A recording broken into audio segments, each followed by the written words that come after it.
And I would think about this, because I'll tell you what it is that you need to do to be successful. Some of these things aren't so malleable, but others are things that you can work on. Well, IQ, well, that's a rough one, because there's no evidence, as far as I can tell, that you can do a damn thing about your IQ. I was just reading a paper by Dan Simon today. It's a relatively recent review. Dan Simon did the invisible gorilla stuff, and he was looking, because there's all these companies that claim that these online brain training exercises can produce cognitive improvements, and he reviewed the literature again, and I've reviewed that literature like 6 times in the last 15 years, because I keep hoping that someone will crack the problem, but it's always the same answer. It's like, you do brain training games, you get better at the game, a lot better at that game. You get slightly better at similar games, but distal games that are still heavily cognitively loaded doesn't affect your performance at all. Zero, none. So the issue of how to raise IQ, man, that's a killer. No one knows how to do it. I can tell you how to stop your IQ from decreasing as you get older. That's not so bad, because it does that. Fluid IQ decreases from the time you're 20 and pretty rapidly. It's physical health is the best preventative. So exercise, physical exercise. Weirdly enough, you think, well, why? Well, your brain uses oxygen like mad, right? And it needs to be kept clean and well oxygenated. And physical exercise, both like weightlifting, so anaerobic and aerobic exercise both seem to be very, very effective at staving off cognitive declines across the lifespan. So that's a really useful thing to know, because that's the only thing we know that does that. So then the next best predictor of lifetime success is conscientiousness. Well, so, and of the 2 aspects of conscientiousness, say orderliness and industriousness, the better predictor is industriousness. So the question is, well, what can you do about your industriousness? And the answer to that is, well, that's kind of rough too, because there's a strong genetic component. But you can work on micro habits with regards to your conscientiousness. And I think the best micro habits, this is partly to do with this future authoring program processes, I think the best thing you can do with regards to your conscientiousness is to set up some aims for yourself, goals that you actually value. And the future authoring program helps people do that. And basically, it does a situational analysis it helps you do a situational analysis of your life more than a psychological analysis, I would say. And so the questions are something like, well, all right, you're going to have to put some effort into your life. And you need to be motivated to do that. And so what are the potential sources of motivation? Well, you could think about them in the big 5 manner. If you're extroverted, you want friends. If you're agreeable, you want an intimate relationship. If you're disagreeable, you want to win competitions. If you're open, you want to engage in creative activity. If you're high neuroticism, you want security. Okay, so those are all sources of potential motivation that you could draw on, that you could tailor to your own, your own personality. But then there are dimensions that you want to consider your life across. And so we ask people about, well, if you could have your life the way you wanted it in 3 to 5 years, if you were taking care of yourself properly, what would you want from your friendships? What would you want from your intimate relationship? How would you like to structure your family? What do you want for your career? Well, how are you going to use your time outside of your job? And how are you going to regulate your mental and physical health, and maybe also your drug and alcohol use? Because that's a good place to auger down, because alcoholism, for example, wipes out, 5 to 10% of people. So you want to keep that under control. And then so maybe you develop a vision of what you would like your life to be, and that associates the goal. Once the goal is established, and then you break down the goal into micro processes that you can implement, the micro processes become rewarding in proportion in relation to their causal association with the goal, and that tangles in your incentive reward system. We talked about the dopaminergic incentive reward system, and that's the thing that keeps you moving forward. And the way it works is that it works better if it produces positive emotion when it can see you moving towards a valued goal. Okay, well, what's the implication of that?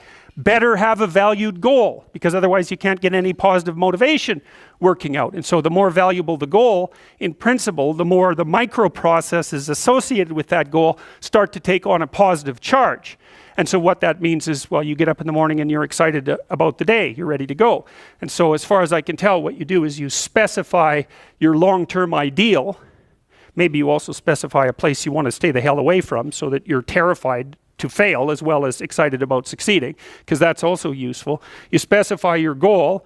You do that in some sense as a unique individual. You want to specify goals that make you say, oh, if that could happen as a consequence of my efforts, it would clearly be worthwhile. Because the question always is, why do something? Because doing nothing is easy. You just sit there and you don't do anything. That's real easy. The question is, why would you ever do anything? And the answer to that has to be because you've determined by some means that it's worthwhile. And then the next question might be, well, where should you look for worthwhile things? And one would be, well, you could consult your own temperament. And the other would be, well, you kind of look at what it is that people accrue that's valuable across the lifespan. So you do a structural analysis of the subcomponents of human existence, and I already did that. You need a family, you need friends. Like, you don't need to have all these things, but you better have most of them. Family, friends, career, educational goals, plans for, time outside of work, attention to your mental and physical health, etc. That's what life is about. And if you don't have any of those things, well, then all you've got left is misery and suffering. So that's a bad deal for you. So once you set up that goal structure, let's say, and that's really in many ways that's what you should be doing at university. That's exactly what you should be doing, is trying to figure out who it is that you're trying to be, right? And you aim at that, and then you use everything you learn as a means of building that person that you want to be. And I really mean want to be. I don't mean should be, even those things are going to overlap. And it's important to distinguish between those, because that's partly, and this is back down to the micro-routine analysis. So as I was saying, well, you're going to try to make yourself more industrious. Okay, number one, specify your damn goals, because how are you going to hit something if you don't know what it is? That isn't going to happen. And often people won't specify their goals too, because they don't like to specify conditions for failure. So if you keep yourself all vague and foggy, which is real easy, because that's just a matter of not doing as well, then you don't know when you fail. And people might say, well, I really don't want to know when I fail because that's painful. So I'll keep myself blind about when I fail. That's fine, except you'll fail all the time then. You just won't know it until you've failed so badly that you're done. And that can easily happen by the time you're 40. So I would recommend that you don't let that happen. So that's willful blindness, right? You could have known, but you chose not to. Okay, so once you get your goal structure set up, you think, okay, if I could have this life, it looks like that might be worth living, despite the fact that it's going to be, anxiety provoking and threatening, and there's going to be some suffering and loss involved and all of that. Obviously, the goal is to have a vision for your life such that, all things considered, that justifies your effort. Okay, so then what do? Well, then you turn down to the micro routines. It's like, okay, well, this is what I'm aiming for. How does that instantiate itself day to day, week to week, month to month? And that's where something like a schedule can be unbelievably useful. Google Calendar. It's like, make a damn schedule and stick to it. Okay, so what's the rule with a schedule? It's not a bloody prison. That's the first thing that people do wrong. They say, well, I don't like to follow a schedule. Well, it's like, well, what kind of schedule are you setting up? Well, I have to do this, then I have to do this, then I have to do this, and then I just go play video games, because who wants to do all these things that I have to do? It's like, wrong. Set the damn schedule up so that you have the day you want. That's the trick. It's like, okay, I've got tomorrow. If I was going to set it up so it was the best possible day I could have, practically speaking, what would it look like? Well, then you schedule that. And obviously there's a bit of responsibility that's going to go along with that, because if you have any sense, one of the things that you're going to insist upon is that at the end of the day, you're not in worse shape than you were than at the beginning of the day, right? Because that's a stupid day. If you have a bunch of those in a row, you just dig yourself a hole and then you bury yourself in it. It's like, sorry, that's just not a good strategy. It's a bad strategy. So maybe 20% of your day has to be responsibility and obligation, or maybe it's more than that, depending on how far behind you are. But even that, you can ask yourself, okay, well, I've got these responsibilities. I have to schedule the damn things in. What's the right ratio of responsibility to reward? And you can ask yourself that, just like you'd negotiate with someone who is working for you. It's like, okay, you got to work tomorrow. Okay, so I want you to work tomorrow. And you might say, okay, well, what are you going to do for me that makes it likely that I'll work for you? Well, you could ask yourself that, you know. So maybe you do an hour of responsibility and then you play a video game for 15 minutes. I don't know, whatever turns your crank, man. But, you know, you have to negotiate with yourself and not tyrannize yourself.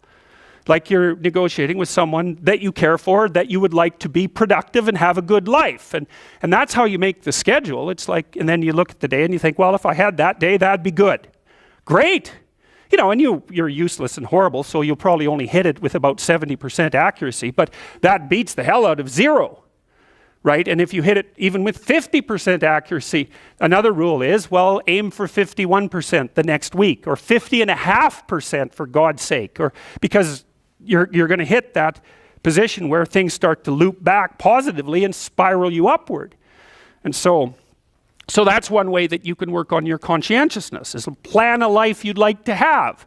And you do that partly by referring to social norms. That's more or less rescuing your father from the belly of the whale. But the other way you do that is by having a little conversation with yourself about, as if you don't really know who you are, because you know what you're like. You won't do what you're told. You won't do what you tell yourself to do.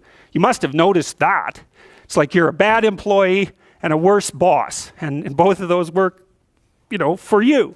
You don't know what you want to do, and then when you tell yourself what to do, you don't do it anyways. You should fire yourself and find someone else to be. But